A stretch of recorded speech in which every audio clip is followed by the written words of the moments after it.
Friends, இப்போ உங்களை எங்கே கூட்டிகிட்டு போகிறேன்ட்டு பாருங்க. இப்போ நாம் ஒரு பிரம்மாண்டமான குகைக்குள்ளே நுழைய போகிறோம்.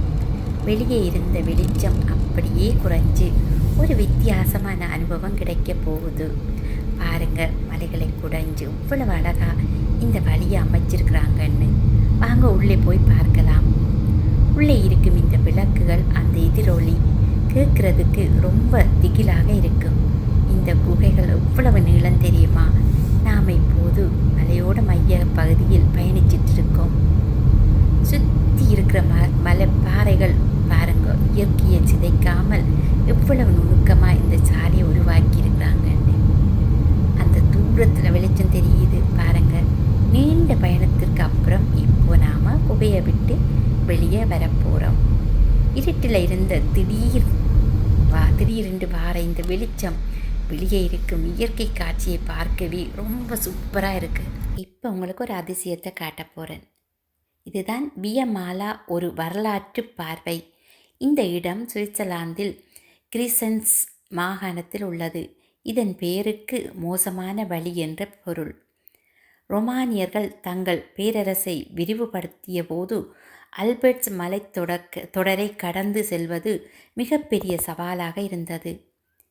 இந்த வியமாலா பகுதியில் உள்ள செங்குத்தான மலைகளுக்கிடையே தான் அவர்கள் பாதைகளை உருவாக்கினார்கள்.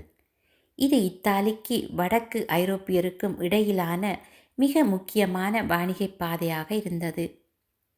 நீங்கள் குறிப்பிட்ட அந்த மலைப்பகுதி என்பது உண்மையிலேயே இரைச்சலோடு பாயும் மீன்புற ரைன் ஆற்றினால் குடையப்பட்ட மிக அழகான மற்றும் செங்குத்தான மலை இடுக்கு ஆகும். சில இடங்களில் மலை சுவர்கள் 300 மீட்டர் உயரம் வரை நீராக விண்ணை தொடும் அளவுக்கு இருக்கும்.